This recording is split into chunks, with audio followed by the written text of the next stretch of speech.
0, 1. Let's get started. Hello students, my name is Jitendra Kumar. I'm back with another video of chapter 1 chemical reactions and equation, and in this video there will be the solutions for test paper 2, and in subsequent questions I'm going to discuss about the concept and the explanation for that particular topic as well. So this video is going to be very informative, and I hope so you all are going to enjoy it, and just complete the video, and definitely you will gain an extra edge in your preparation. Okay, so without wasting any time, let's get started.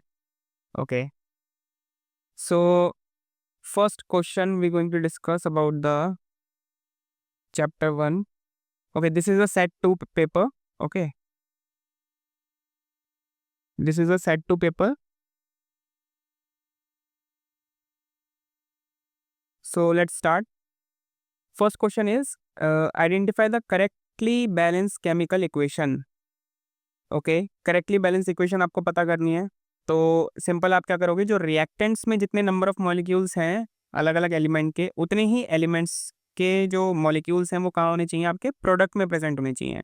तो यहाँ पे हम देखते हैं, जैसे तो hydrogen के यहाँ पे देखिए 2 एटम प्रेजेंट है, ऑक्सीजन के भी 2 एटम प्रेजेंट है। अब हाइड्रोजन के प्रोडक्ट में कितने हैं, 2 एटम है, और ऑक्सीजन का तो सिर्फ एक ही एटम प्रेजेंट है। तो हम यहाँ पे क्या करेंगे, 2 से अगर मल्टीप्लाई कर दिया हमने, H2O में 2 से मल्टीप्लाई कर दिया, क्योंकि ऑक्सीजन रिएक्टेंट में कितने थे, 2 थे। ठीक है, तो ये 2 जो है ये इस 2 में भी मल्टीप्लाई हो रहा है हाइड्रोजन के, दैट मीन्स हाइड्रोजन के कितने हो जाएंगे, पूरे 4 एटम्स हो जाएंगे। ठीक है, और ये 2 जो है ये ऑक्सीजन में भी मल्टीप्लाई होगा, तो ऑक्सीजन के भी कितने हो जाएंगे, 2 एटम्स हो जाएंगे। ठीक है, तो हाइड्रोजन प्रोडक्ट में कितने हो गए आपके, 4 हाइड्रोजन हो गए एंड 2 ऑक्सीजन हो गए। ठीक है, और अगर हम प्रोडक्ट्स में आके देखें, या सॉरी रिएक्टेंट्स में आके देखें, तो यहाँ पे आपके हाइड्रोजन 2 हैं और ऑक्सीजन 2 है। तो यहाँ पे एक तरीके से देखा जाए तो हाइड्रोजन कम है, क्योंकि प्रोडक्ट में आपके 4 हाइड्रोजन हो चुके हैं। ठीक है, 2 2 4 दैट इज 4 हाइड्रोजन हो चुके हैं, पर रिएक्टेंट में आपके हाइड्रोजन कम है। तो आप यहाँ पे क्या करोगे, 2 से और मल्टीप्लाई कर दोगे। तो इसको एक बार क्लियरली मैं दिखा देता हूँ आपको कैसे सॉल्व करेंगे।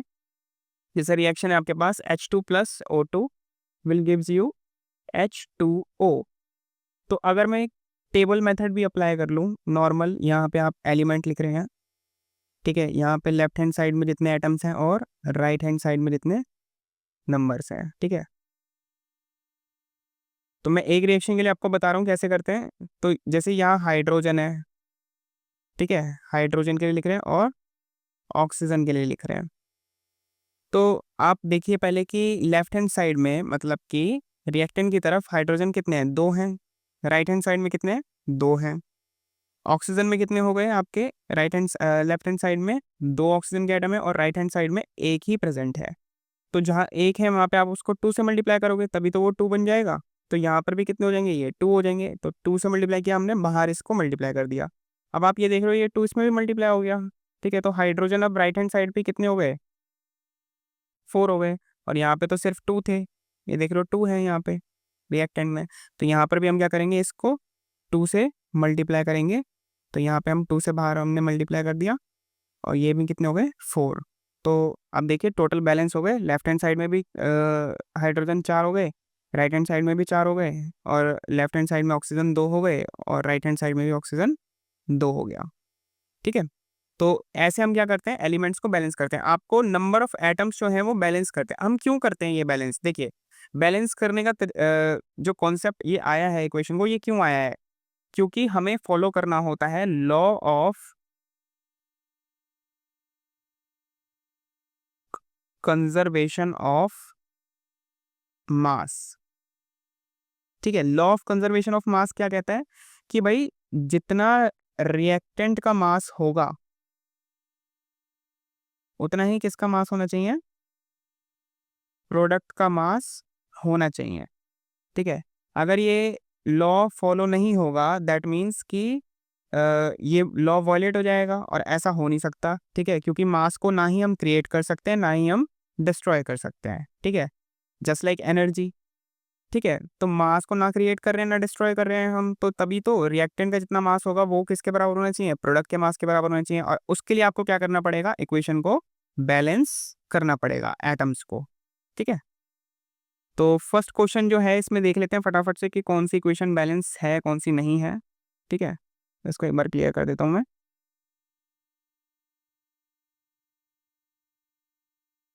अच्छा देखो, अब यहाँ पे आपको क्या दिख रहा है, H2, ये बैलेंस नहीं है, ये वाली equation, this equation is not balanced, ठीक है। यहाँ पे 2 होना चाहिए था, ये बैलेंस नहीं है। देखो यहाँ पे 4 हाइड्रोजन 2 ऑक्सीजन, 4 हाइड्रोजन 2 ऑक्सीजन, ये 2 मल्टीप्लाई होता है, ये वाली बैलेंस है इक्वेशन।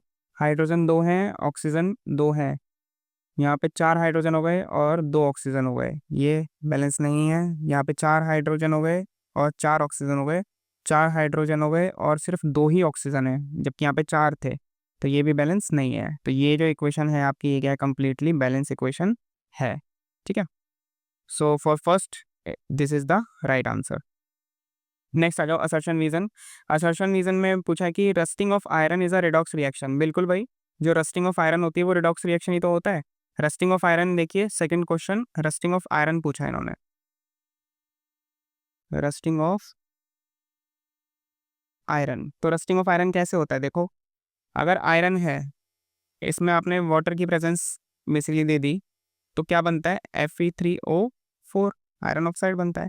तो रस्टिंग ऑफ आयरन जो है ये एक तरह का क्या है, ये एक तरह का रिडॉक्स रिएक्शन है। आयरन अभी फ्री स्टेट में था, आयरन के साथ ऑक्सीजन नहीं था, पर आयरन के साथ ऑक्सीजन आ गया, तो ये क्या हो गया, ऑक्सीडेशन हो गया, ठीक है। साथ में यहाँ पे अगर हाइड्रोजन गैस इवॉल्व हो रही है, तो ये क्या हो गया यहाँ पे, बताओ, हाइड्रोजन जो है यहाँ से, ये रिडक्शन हो गया, रिमूवल ऑफ ऑक्सीजन हुआ, दैट इज रिडक्शन, ठीक है। तो ये जो रिएक्शन होता है पूरा, ये क्या है, एक तरह का, it is a redox reaction. जिस भी रिएक्शन में ऑक्सीडेशन होती है और रिडक्शन होता है, तो completely it is known as redox reaction, ठीक है। तो असर्शन ट्रू हो गई आपकी। नेक्स्ट कह रहे हैं ये रीजन क्या है इसका, iron get oxidise and oxygen get reduce during rusting. बिल्कुल सही बात है, जो आयरन है वो क्या हो रहा है यहाँ पे, ऑक्सीडाइज हो रहा है, और ऑक्सीजन जो है वो यहाँ पे रिड्यूस हो रहा है। अच्छा एक चीज देखो, ऑक्सीडेशन क्या होता है आपका,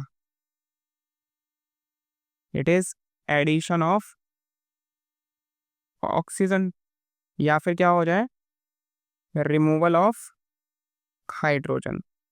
रिडक्शन क्या होता है, रिडक्शन इसका उल्टा होता है, अगर एडिशन हो किसका, हाइड्रोजन का, और रिमूवल ऑफ ऑक्सीजन हो जाए, ठीक है। तो यहाँ पे देख रहे हो आयरन के साथ क्या क्या ऑक्सीजन था, यहाँ पे नहीं था, पर यहाँ पे देख रहे हो आप ऑक्सीजन जुड़ गया, Fe3O4 बना है ना फॉर्मूला, तो ऑक्सीजन इसके साथ कंबाइंड है, दैट मीन्स ये क्या हुआ है, यहाँ पे ऑक्सीडेशन हुआ है। तो यहाँ पे अगर आप देखोगे तो आयरन इज ऑक्सीडाइज, सही बात है, ऑक्सीजन भी यहाँ पे क्या हो रहा है, रिड्यूस हो रहा है, क्योंकि वहाँ पे रिमूवल ऑफ ऑक्सीजन हो रहा है, ठीक है। तो ऑक्सीजन भी क्या हुआ, रिड्यूस हुआ, and hence we can say that it is also true. तो यहाँ पे असर्शन भी ट्रू है, रीजन भी ट्रू है। और रस्टिंग ऑफ आयरन में दोनों चीज़ें हो रही हैं, मतलब ऑक्सीडेशन भी हो रहा है आयरन का और रिडक्शन भी हो रहा है किसका, ऑक्सीजन का, तो इसीलिए तो हम बोलेंगे क्या, it is a redox reaction. तो ये करेक्ट एक्सप्लेनेशन भी है, तो इसका ऑप्शन क्या हो जाएगा, सही, फर्स्ट वाला, both assertion and reason are true and reason is the correct explanation of A, ठीक है। सेकंड क्वेश्चन हो गया। थर्ड क्वेश्चन पे आ जाएंगे, what is the colour of copper sulphate. तो कॉपर सल्फेट, तो आपको पता होना चाहिए कि कॉपर सल्फेट जो सॉल्यूशन होता है, इट इज CuSO4.5H2O। अगर ये .5H2O लगा हुआ है, दैट मीन्स ये कैसा होगा आपका, ऑब्वियसली ब्लू कलर का होगा। अगर क्रिस्टल्स देखो, सीधी बात मैं बताता हूँ, क्रिस्टल्स अगर बने हुए हैं तो उसमें वाटर ऑफ क्रिस्टलाइजेशन जुड़ा हुआ होता है, जिसको बोलते हैं .5H2O, CuSO4.5H2O। तो ये कैसे क्रिस्टल्स होते हैं, ब्लू कलर के होते हैं। कॉपर सल्फेट जो है, अगर आपने उसको पानी में डाल दिया, एक्वस सॉल्यूशन बनाया उसका, तो वो भी कैसा होगा, ब्लू कलर का होगा, ठीक है। अगर कॉपर सल्फेट के जो क्रिस्टल होते हैं, ठीक है, उनको आपने हीट कर दिया, ठीक है, तो हीट कर दोगे तो कॉपर सल्फेट सॉल्ट बनेगा, और पानी जो है वो अलग रिमूव हो जाएगा, वाटर। तो जैसे ही ये रिमूव होगा तो ये कैसे बन जाएगा, ये वाइट सॉल्ट बन जाएगा, एक तरीके वाइट हो जाएगा ये, ठीक है। पहले ये ब्लू कलर का था, तो ये किस कलर का हो जाएगा, वाइट कलर का हो जाएगा हीट करने पे, क्योंकि इसने वाटर ऑफ क्रिस्टलाइजेशन जो थे अपने वो रिमूव कर दिए, ठीक है। तो अब आपसे पूछा गया है कि एक्वस सॉल्यूशन जो होता है, कॉपर सल्फेट सॉल्यूशन को अगर पानी में डालेंगे, ये पूछा है ना, यहाँ पूछा गया है कि what is the colour of copper sulphate solution? तो सॉल्यूशन मतलब कि आपने पानी में मिलाया उसको, तो कॉपर सल्फेट का सॉल्यूशन का कलर क्या होता है आपका?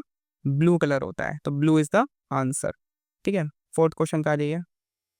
फोर्थ क्वेश्चन क्या कह रहे हैं? Right the name of the gas evolved when zinc react with hydrochloric acid. Zinc जब रिएक्ट करता है हाइड्रोक्लोरिक एसिड के साथ, मतलब ये जनरल इक्वेशन अगर देखी जाए तो ये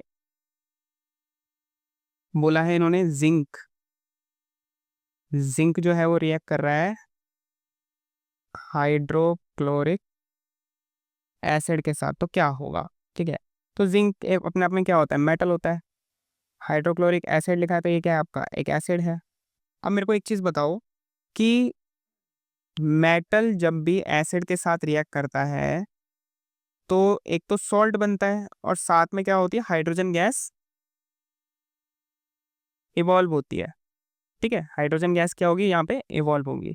तो मेटल अगर देखें तो लिखो रिएक्शन दैट इज जिंक और HCl ने रिएक्ट किया। अब यहाँ से जिंक जो है वो कैसे आयंस बनाता है? Zn2+। याद रखना वैलेंसी जो होती है 2 होती है जिंक की। हाइड्रोजन बनाएगा H+, क्लोरीन बनाएगा Cl-। तो जिंक पॉजिटिव कैटायन है, एनायन के साथ कंबाइन करेगा, सॉल्ट बनाएगा अपना दैट इज ZnCl2। ठीक है, और H2 गैस जो है यहाँ से क्या हो जाएगी? ये इवॉल्व हो जाएगी। ठीक है, तो यही होगा आपका। एक तो सॉल्ट बनेगा, इसको क्या बोलेंगे हम? Zinc chloride. और ये हाइड्रोजन गैस जो है वो इवॉल्व होगी। तो यहाँ पे गैस पूछी गई है ना, यहाँ पे क्या पूछा है? गैस। हाँ, which name the gas which is evolve during the reaction between the zinc and hydrochloric acid. तो हाइड्रोजन गैस क्या होती है? यहाँ पे इवॉल्व होती है। मेटल जब भी एसिड के साथ रिएक्ट करते हैं तो हाइड्रोजन गैस इवॉल्व करते हैं। नेक्स्ट आ जाइए, fifth question, which reaction is used in the black and white photography? तो ब्लैक एंड व्हाइट फोटोग्राफी में कौन सी रिएक्शन को यूज किया जाता है? तो ये आपको पता होनी चाहिए रिएक्शन। जो AgCl होता है, अगर आपने इसको सनलाइट में रख दिया तो ये ग्रे कलर का हो जाता है सॉल्यूशन। क्यों हो जाता है? क्योंकि सिल्वर और क्लोरीन गैस में ये क्या हो जाता है? ब्रेक हो रहा है, बैलेंस नहीं है। ये क्वेश्चन बैलेंस कर लेते हैं, यहाँ पे 2 लगा दिया और ये क्या हो गया? 2। तो ये जो सिल्वर बना है ये कैसा कलर का होता है? ग्रे कलर का होता है। ठीक है, ये इस रिएक्शन, सेम रिएक्शन को और कौन देता है? AgBr भी देता है। उसमें भी अगर आपने सनलाइट में रख दिया उसको तो ये डिकम्पोज होगा और किसमें हो जाएगा? 2Ag+Br2। ठीक है, ये दोनों ही रिएक्शन जो होती हैं इनको आप किस में यूज करते हो? Black and white photography. Most important question है ये। ठीक है, ब्लैक एंड वाइट फोटोग्राफी में यूज करते हैं इनको। और ये जो टाइप ऑफ रिएक्शन है, ये कौन सा टाइप ऑफ रिएक्शन होता है? It is the type of photolytic decomposition reaction. भाई फोटोलिटिक ही बोलेंगे ना इसको, क्योंकि देखो लाइट की हेल्प से हो रहा है ये। फोटोलिटिक मतलब लाइट की हेल्प से क्या हो रहा है? डिकम्पोजिशन हो रहा है। एक सब्सटेंस जो पूरा है वो 2 अलग अलग प्रोडक्ट में क्या हो रहा है? ब्रेक हो रहा है, तो डिकम्पोजिशन है। It is a photolytic decomposition reaction. ठीक है, यही आंसर हो गया इसका। नेक्स्ट आ जाइए,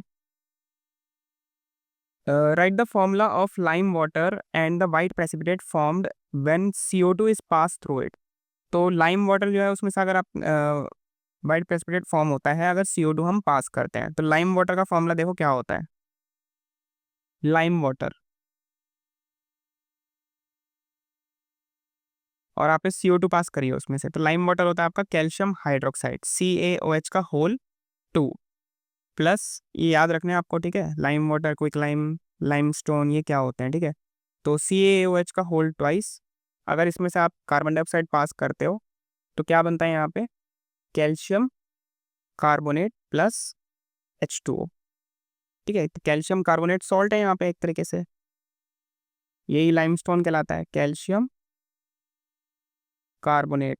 ये रिएक्शन पेंट के लिए भी है कि भाई जो कैल्शियम हाइड्रोक्साइड होता है सॉल्यूशन होता है, इसका सॉल्यूशन को पेंट कर देते हैं हम एक तरीके से दीवारों के ऊपर, और जो एटमॉस्फेयर में कार्बन डाइऑक्साइड है ये उसको एब्जॉर्ब करेगा और क्या बना लेगा यहाँ पे? Calcium carbonate. ये कैसे कलर का होता है? वाइट प्रेसिपिटेट हो रहा है। अगर टेस्ट ट्यूब के अंदर रिएक्शन कर रहे हैं ये, तो जैसे ही कैल्शियम मतलब बीकर में कर रहे हैं अगर, तो जैसे ही आप कैल्शियम हाइड्रोक्साइड के अंदर CO2 को पास करोगे तो कैल्शियम कार्बोनेट की फॉर्मेशन हो जाएगी, जो कि वाइट प्रेसिपिटेट्स होते हैं।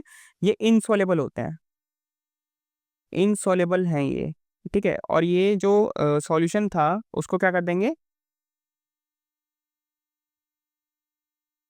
उसको मिल्की सॉल्यूशन में क्या कर देंगे, कन्वर्ट कर देंगे। ठीक है, मिल्की सॉल्यूशन में कन्वर्ट कर देंगे बेसिकली। क्यों? क्योंकि ये वाइट प्रेसिपिटेट है और इनसॉल्युबल है। ठीक है, तो ये डिटेक्शन भी होता है किसका, कार्बन डाइऑक्साइड का। अगर आपको कार्बन डाइऑक्साइड को डिटेक्ट करना है कि गैस इवॉल्व हो रही है, तो हम उसको किस में से पास कर देते हैं, we pass it through the calcium hydroxide solution or lime water and it will turn milky.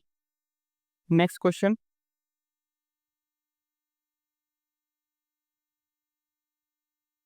Next question है आपका, write the balance chemical equation for the reaction between barium chloride and sodium sulphate, what is the colour of precipitate form. तो barium chloride और sodium sulphate के बीच में reaction करानी है आपको। ठीक है, ये आपका डबल डिस्प्लेसमेंट वाला रिएक्शन है। ठीक है, क्या बोला इन्होंने, बेरियम क्लोराइड और सोडियम सल्फेट, इनके बीच में रिएक्शन करानी है। अब देखो बेरियम का जो सिंबल होता है वो क्या होता है, Ba, chlorine Cl, sodium is Na and sulphate is SO4 group होता है। ठीक है, अब वैलेंसीज भी अगर लिख लें इनके नीचे, इनकी तो बेरियम की होती है +2 वैलेंसी, क्लोरीन की होती है -1, सोडियम की होती है +1 और SO4 माइनस की होती है -2। क्रॉस मल्टीप्लाई करोगे तो इनका फॉर्मूला भी बना सकते हैं हम, 9th में सीखते हैं। तो क्या हो जाएगा, ये BaCl2 और ये हो जाएगा Na2SO4। ठीक है, तो इनके बीच में रिएक्शन करानी है आपको, BaCl2 और Na2SO4। तो सेम जैसे भी ये जिन आयन से बने हैं ये, तो उन्हीं आयन्स में ब्रेक होंगे। तो यहाँ पे क्या बनेगा, बेरियम 2+, क्लोरीन माइनस, और यहाँ बनेगा Na+ और SO4 2-। तो बेरियम वाला किसके साथ जाएगा, एनायन के साथ चला जाएगा, सोडियम वाला क्लोरीन के साथ चला जाएगा।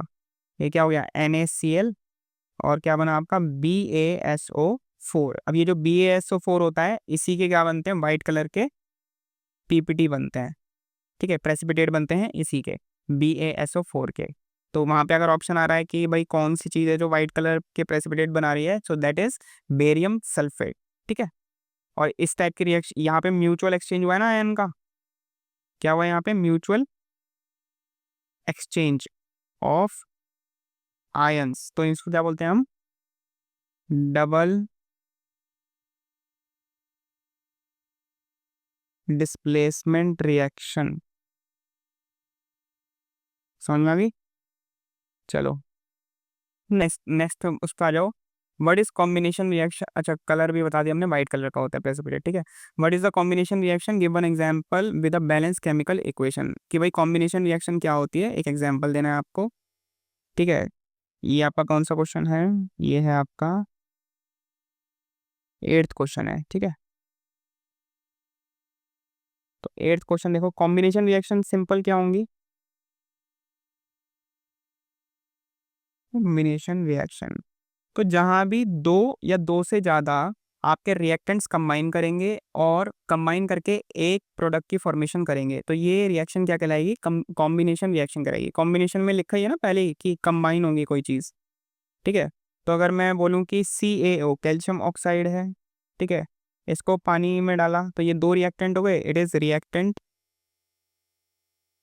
1 और ये क्या है आपका रिएक्टेंट 2। रिएक्टेंट 1 और 2 ने कंबाइन किया और क्या बनाया इन्होंने, CaOH का whole 2, it is a product. ठीक है, तो जब दो या दो से ज़्यादा रिएक्टेंट्स रिएक्ट करते हैं, कंबाइन करते हैं और फॉर्म करते हैं क्या, एक प्रोडक्ट को, सिंगल प्रोडक्ट को, that is a combination reaction. अच्छा, इस रिएक्शन में हीट भी इवॉल्व होती है, तो ये हीट इवॉल्व होती है मतलब बाहर निकलती है जब ये रिएक्शन हो रहा होता है। तो आपको उस वो जो जिस भी कंटेनर में अगर ये रिएक्शन चल रही है तो वो गर्म हो जाएगा। ठीक है, तो हीट इवॉल्व होती है, रिलीज होती है। तो ऐसी रिएक्शन जिनमें हीट इवॉल्व होती है उनको क्या बोलते हैं, एक्सोथर्मिक रिएक्शंस। ठीक है, और ज़्यादातर ये देखा जाता है जो कॉम्बिनेशन रिएक्शंस होती हैं वो अपने आप में कैसी नेचर की होती हैं, एक्सोथर्मिक नेचर की होती हैं। ठीक है,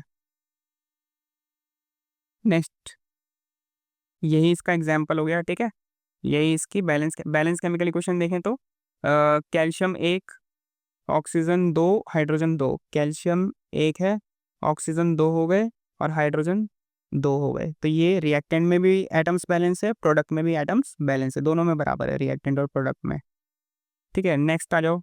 नेक्स्ट है आपका a student heat a test tube containing blue crystals of copper sulphate, state the colour change and write the chemical equation. तो वही क्वेश्चन आ गया कि भाई कॉपर सल्फेट ये क्रिस्टल्स हैं। अभी मैंने आपको बताया कॉपर सल्फेट के जो क्रिस्टल्स होते हैं उनका फॉर्मूला क्या होता है, CuSO4.5H2O। ठीक है, अगर आप इस क्रिस्टल्स की बात कर रहे हैं ना, .5H2O, इसको अगर आप हीट करोगे तो सॉल्ट बन जाएगा कॉपर सल्फेट, और 5 जो H2O के मॉलिक्यूल्स हैं वो रिमूव हो जाएंगे। पहले तो ये ब्लू कलर का होता था जब इसमें वाटर ऑफ क्रिस्टलाइजेशन जुड़ा रहता था, इसके साथ कंबाइन रहता था, तो ये ब्लू कलर का होता है। ठीक है, क्रिस्टल। पर धीरे धीरे जब ये हीट होगा और निकल जाएगा इसमें से वाटर, तो ये वाइट कलर के क्रिस्टल्स में कन्वर्ट हो जाएगा। ठीक है, तो वाइट कलर में हो जाएगा, और यही इसकी क्या है, बैलेंस केमिकल इक्वेशन है। ठीक है, नेक्स्ट है what is meant by term corrosion, give one example, also write one method to prevent it. तो कोरोजन क्या होता है? कोरोजन अगर बात करें तो कोरोजन क्या है? Corrosion is the gradual damaging of surface of metal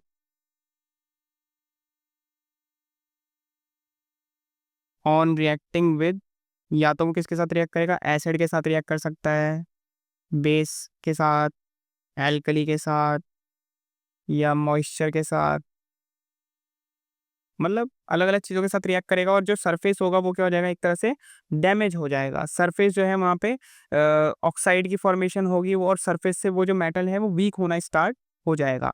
this process is known as corrosion. ठीक है, मेटल में भी तो देखते हैं ना, मेटल का जो आयरन जो होता है, आयरन में भी तो जंग लगता है ना, तो जंग का लगना ये भी अपने आप में क्या है, एक कोरोजन है।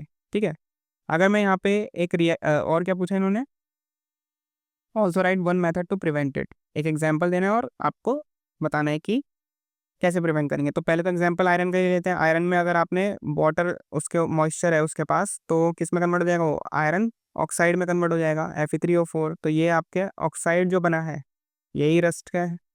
ठीक है, ये ऑक्साइड जो बना है यही रस्ट है। तो आयरन जो हमारा प्योर आयरन था वो हमारा एक तरह से डैमेज हो रहा है और ऑक्साइड फॉर्म कर रहा है। ठीक है, अगर मैं बोलूँ प्रिवेंट कैसे करते हैं इसको, प्रिवेंट अगर करना है तो आप या तो इस पर पेंटिंग कर सकते हो। ठीक है, पेंटिंग करेंगे तो क्या होगा, ये आयरन का पीस है, अगर इसके ऊपर मैंने क्या कर दिया, लेट से मैंने पेंट कर दिया। ठीक है, इसके ऊपर पूरा पेंट कर दिया। अब ये आयरन का पीस जो है, बाहर क्या प्रेजेंट है यहाँ पे, वाटर प्रेजेंट है यहाँ पे। ठीक है, यहाँ वाटर प्रेजेंट है। अब ये वाटर अगर कांटेक्ट में आना चाहे, आयरन पीस के कांटेक्ट में आना चाहे, तो नहीं आ पाएगा, क्योंकि बीच में किसकी लेयर आ गई, ये पेंट की लेयर आ गई। तो ये वाली रिएक्शन जो है ये प्रोसीड नहीं हो पाएगी। ठीक है, अगर पेंट नहीं होता तो ये रिएक्शन प्रोसीड हो जाती। तो इसीलिए पेंट करने से जो कोरोजन होता है उसको हम प्रिवेंट कर सकते हैं। सेकंड आपका क्या हो गया, गैल्वेनाइजेशन। ठीक है, तो गैल्वेनाइजेशन भी कर सकते हैं हम। गैल्वेनाइजेशन में भी एक दूसरे मेटल की लेयर को हम चढ़ा देते हैं मेटल के ऊपर, जिससे कि कोरोजन जो है हमारे प्योर मेटल का नहीं होता। ठीक है, तो गैल्वेनाइजेशन भी हम कर सकते हैं basically. Next, what is chemical, 11th question, what is chemical equation. ठीक है, केमिकल इक्वेशन क्या होता है, केमिकल इक्वेशन की बात करिए इन्होंने।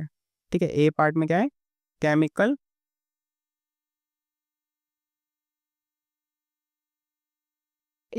इक्वेशन। भाई केमिकल इक्वेशन क्या होती है, तो it is a representation of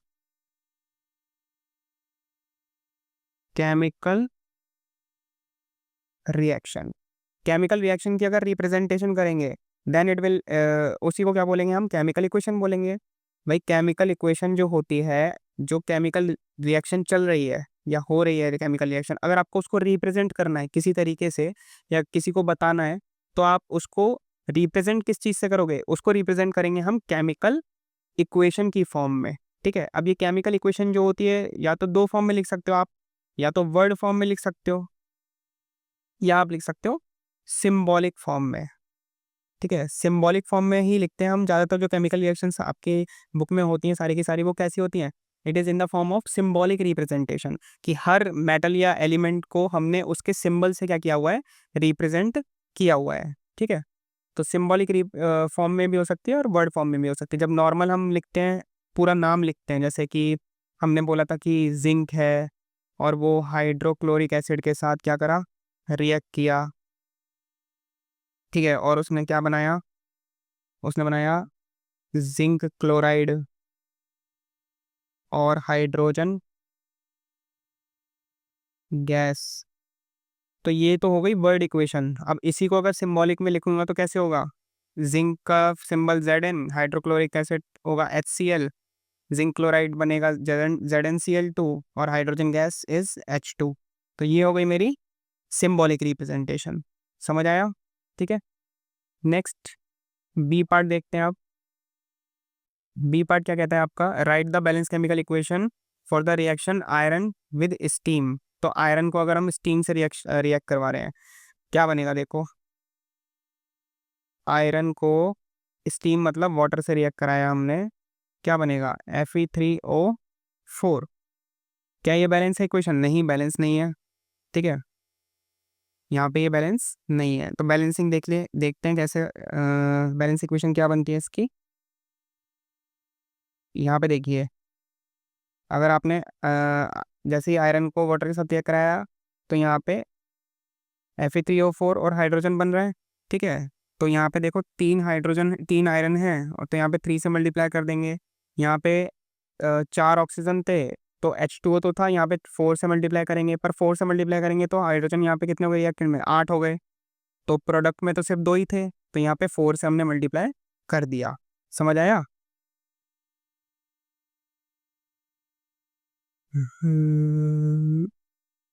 their is a test paper.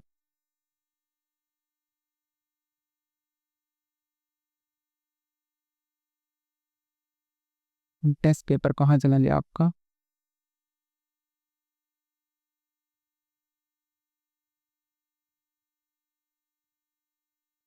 ठीक है, चलो। हाँ, आपसे पूछा, रिएक्शन पूछ ली। ठीक है, तो अब देखो यहाँ पे अगर बैलेंस करेंगे हम इसको, पूरी इक्वेशन को मैं दोबारा लिख देता हूँ। आपसे बोला कि आयरन है और स्टीम के साथ रिएक्ट करता है, जो कि वाटर ही है, तो Fe3O4 बनेगा और हाइड्रोजन गैस बनेगी। तो यहाँ पे देखो तीन तीन आयरन है, तो यहाँ 3 से मल्टीप्लाई कर दिया मैंने। 4 ऑक्सीजन थे, तो रिएक्टेंट में तो एक ही है, तो मैं यहाँ पे 4 से मल्टीप्लाई कर दूंगा। पर करते ही क्या हो गया, यहाँ पे ये 4 टू जा 8 हाइड्रोजन हो गए यहाँ पे, और यहाँ पे कितने हैं, सिर्फ 2 हैं। तो यहाँ पर भी मैं किससे मल्टीप्लाई कर दूंगा, 4 से मल्टीप्लाई कर दूंगा। तो यहाँ पे भी कितने हो गए, अब 8 हो गए। तो सारे आइटम्स यहाँ पे क्या हो चुके हैं, बेसिकली बैलेंस हो चुके हैं। ठीक है, ये हो गया आपका बी पार्ट, बैलेंसिंग हो गई। यहाँ पे नेम द प्रोडक्ट फॉर्म, कौन सा प्रोडक्ट बना है यहाँ पे। तो ये जो प्रोडक्ट बना है यहाँ पे, ये बना है जिसको बोलते हैं हम आयरन ऑक्साइड। आयरन का ही ऑक्साइड है ना ये, तो ये आयरन ऑक्साइड बना है यहाँ पे। ठीक है, नेक्स्ट नेक्स्ट क्या है आपका, नेक्स्ट है आपका write the balance chemical equation for the following reaction and name the type of reaction. तो हर किसी केस में आपको बैलेंस केमिकल इक्वेशन लिखनी है और रिएक्शन का टाइप भी बताना है कि कौन सी रिएक्शन होगी। तो एल्यूमिनियम क्लोराइड रिएक्ट कर रहे हैं। ठीक है, एल्यूमिनियम और क्लोराइड रिएक्ट कर रहे हैं। देखते हैं फिर, चलो।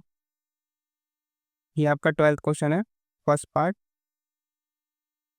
एल्यूमिनियम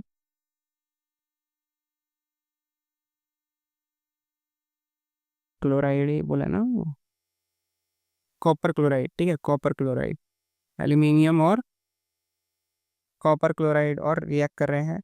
तो अब यहाँ पे लिखना है, तो देखो कॉपर, हम यहाँ पे अगर फॉर्मूला लिखेंगे, पहले हम सिंबॉलिक रिप्रेजेंटेशन के फॉर्म में लिखेंगे ना। Aluminium is Al and copper chloride is CuCl2। ठीक है, कॉपर क्लोराइड CuCl2, Cu मतलब कॉपर, क्लोराइड मतलब क्लोरीन, दैट इज Cl। ठीक है, तो अब यहाँ पे देखो एल्यूमिनियम जो है एक कैसा मेटल है, it is a high reactive metal, या बोलेंगे मोर रिएक्टिव मेटल। किसके कंपैरिजन में, in comparison to copper which is a less reactive metal in comparison to aluminium. तो जब भी आपको ऐसा मिले कि भाई एक हाई रिएक्टिव मेटल ऐसे ही है नॉर्मल स्टेट में, फ्री स्टेट में, अपनी प्योर स्टेट में पड़ा हुआ है, और जो लेस रिएक्टिव मेटल है उसका क्या बना हुआ है, एक सॉल्ट बना हुआ है, तो होगा क्या कि हाई रिएक्टिव मेटल जो है वो लेस रिएक्टिव मेटल को क्या कर देता है, डिस्प्लेस कर देता है। तो यहाँ पे एल्यूमिनियम अपना सॉल्ट बना लेगा कॉपर को हटा के, तो क्या बन जाएगा यहाँ पे, AlCl3।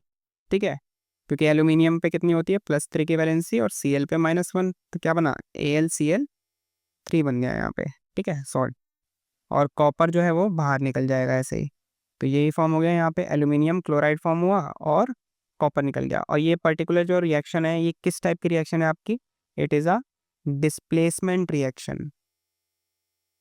ठीक है, it is a displacement reaction. अगर दो, यहाँ पर भी सॉल्ट होता, यहाँ पर भी क्या होता, सॉल्ट होता पूरा एक, इसमें तो एक ही सॉल्ट था ना, अगर इसमें दो सॉल्ट होते तो म्यूचुअल एक्सचेंज होता आयंस का, और उस केस में वो क्या होता, डबल डिस्प्लेसमेंट रिएक्शन होता। ठीक है, नेक्स्ट आ जाओ बी पार्ट पे। बी पार्ट में हम देख रहे हैं कि कैल्शियम कार्बोनेट जो है वो रिएक्ट कर रहा है, ठीक है, कैल्शियम कार्बोनेट है, उससे बनता है कैल्शियम ऑक्साइड और कार्बन डाइऑक्साइड। ठीक है, बी पार्ट में क्या है, कैल्शियम कार्बोनेट है, हीट करते हैं तो क्या बन रहा है, calcium oxide as well as carbon dioxide. तो वर्ड इक्वेशन दी हुई है, नॉर्मल लिख लेते हैं इसको सिंबॉलिक में, calcium carbonate is CaCO3, heat करते हैं इसको तो क्या बन जाता है यहाँ पे, कैल्शियम ऑक्साइड CaO और कार्बन डाइऑक्साइड, इसको क्विक लाइम भी बोलते हैं हम। ठीक है, और ये तो लाइमस्टोन था ही आपका। तो आप यहाँ पे ये देखो कि एक सिंगल रिएक्टेंट प्रेजेंट था और उसने दो प्रोडक्ट फॉर्म करे हैं, तो यहाँ पे ये डिकम्पोज हुआ ना, और आपने हीट एनर्जी क्या करी है, यहाँ पे प्रोवाइड करी है। ठीक है, तो it is a thermal decomposition reaction. कैसी है ये, थर्मल, क्योंकि हीट देने पे हुआ है ना ये, तो थर्मल लगता है इसके लिए word, thermal decomposition reaction. Decomposition तीन तरीके से होता है, एक तो थर्मल, मतलब हीट देंगे तो हो जाएगा डिकम्पोज कोई चीज़, एक लाइट अगर पड़ेगी तो हो जाएगा, तो वो फोटोलिटिक हो गया। ठीक है, फोटोलिटिक डिकम्पोजिशन, और अगर आप इलेक्ट्रिसिटी दोगे तो वो हो जाएगा इलेक्ट्रोलिटिक डिकम्पोजिशन। ठीक है, और ये वाला क्या है आपका, थर्मल डिकम्पोजिशन रिएक्शन है। ठीक है, एक रिएक्टेंट था और यहाँ पे दो या दो से ज़्यादा आपको प्रोडक्ट जब भी मिल जाएंगे तो वो आपका डिकम्पोजिशन रिएक्शन कहलाएगा। ठीक है, यही आपकी केमिकल इक्वेशन है यहाँ पे। सी पार्ट क्या कहते हैं, सी पार्ट है आयरन और सल्फ्यूरिक एसिड, मतलब मेटल एसिड के साथ रिएक्ट कर रहा है। ठीक है, आयरन ने रिएक्ट करा है किसके साथ, सल्फ्यूरिक एसिड के साथ, आयरन इज Fe और सल्फ्यूरिक एसिड इज H2SO4। तो यहाँ पे देख रहे हो आप कि आयरन जो है क्या है, ये मोर रिएक्टिव है, हाइड्रोजन यहाँ पे क्या है, लेस रिएक्टिव है।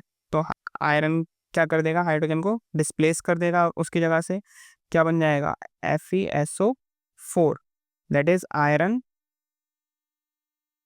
सल्फेट, ग्रीन कलर का होता है आयरन सल्फेट। ठीक है, और क्या बनेगा यहाँ पे, हाइड्रोजन गैस H2 जो है वो अलग हो जाएगा बेसिकली। ठीक है, तो FeSO4 बन गया और आपका हाइड्रोजन बन जाएगा। तो ये पर्टिकुलर क्या हुआ, आयरन ने क्या किया है, हाइड्रोजन को डिस्प्लेस किया है, तो it is also a type of displacement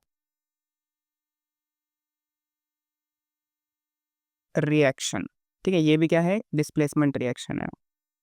next आ जाओ 13th क्वेश्चन पे। 13th क्वेश्चन क्या है, define oxidation and reduction with the help of the following reaction. आपको रिएक्शन दी हुई है MnO2 4HCl MnCl2 2H2O और Cl2। रिएक्शन लिख लेते हैं एक बारी।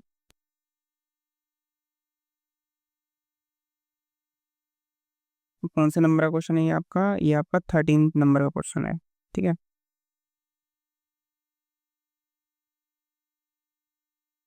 MnO2 किसके साथ रिएक्ट कर रहा है, ये HCl के साथ रिएक्ट कर रहा है,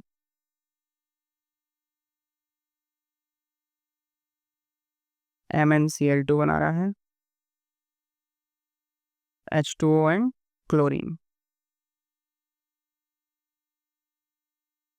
बैलेंसिंग में 4HCl एंड 2H2O। ठीक है, तो ये कंप्लीट रिएक्शन है। अब इसमें आपको बताना है कि किसका ऑक्सीडेशन हो रहा है और किसका रिडक्शन हो रहा है। तो मैंने आपको बताया जिसमें जिस भी सब्सटेंस में रिएक्टेंट में आप रिएक्टेंट को देखो कि वो क्या प्रोडक्ट बना रहा है। अगर रिएक्टेंट जो है उसमें ऑक्सीजन ऐड हो जाती है तो वो ऑक्सीडेशन हुआ है उस चीज़ का, अगर रिमूव हो जाती है तो रिडक्शन हुआ है वो। ठीक है, और अगर हाइड्रोजन ऐड हो जाती है तो वो रिडक्शन हुआ है, और ऑक्सीजन रिमूव हो जाती है तो वो क्या हुआ है, रिडक्शन हुआ है। ठीक है, तो यहाँ पे देखते हैं हम, यहाँ पे मैंगनीज ऑक्साइड जो है ये किस में कन्वर्ट हो रहा है, MnCl2 में कन्वर्ट हो रहा है। तो यहाँ पे रिमूवल हो रहा है ना, किसका, रिमूवल ऑफ ऑक्सीजन हो रहा है, तो इसलिए इसको क्या बोलेंगे हम, reduction. It is a reduction. तो यहाँ पे MnO2 जो है it is getting reduced.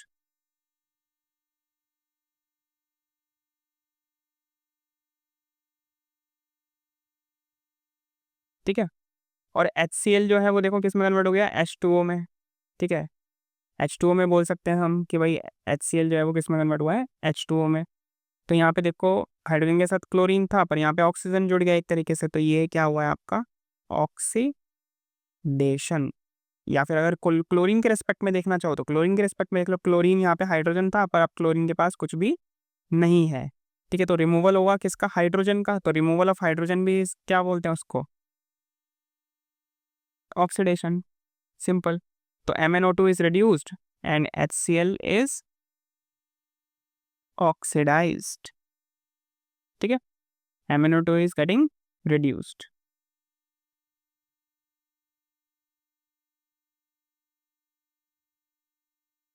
Next question देखिए, 14th question, what happens when silver chloride is expose to sunlight, write the equation. जब सिल्वर क्लोराइड को एक्सपोज करेंगे सनलाइट में तो क्या होगा, how is this reaction used in real life. तो ये तो अभी आया ही था ना, 1 नंबर में जो क्वेश्चन बताया था भाई, कि आपका सिल्वर क्लोराइड अगर है, सिल्वर क्लोराइड इसको क्या लिखते हैं हम, AgCl। जैसे ही इस पे सनलाइट गिरेगी तो ये Ag और Cl2 में क्या हो जाता है, ब्रेक हो जाता है, और Ag जो होता है ये ग्रे कलर का होता है। ठीक है, तो दिस सॉल्यूशन या जो भी सॉल्यूशन होगा Ag सिल्वर क्लोराइड का, सनलाइट में रखते ही वो किस में कन्वर्ट हो जाता है, ग्रे कलर में कन्वर्ट हो जाता है। ठीक है, और इस रिएक्शन को किस में यूज़ करते हैं हम, ब्लैक एंड वाइट फोटोग्राफी में। ठीक है, सेम रिएक्शन किसकी होती है, AgBr की होती है। नेक्स्ट लिखते हैं आगे, नेक्स्ट क्या है, 15 क्वेश्चन पे आ जाओ।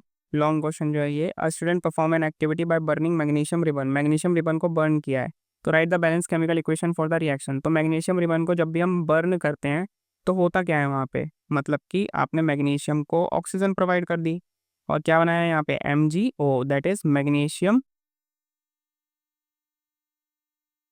ऑक्साइड।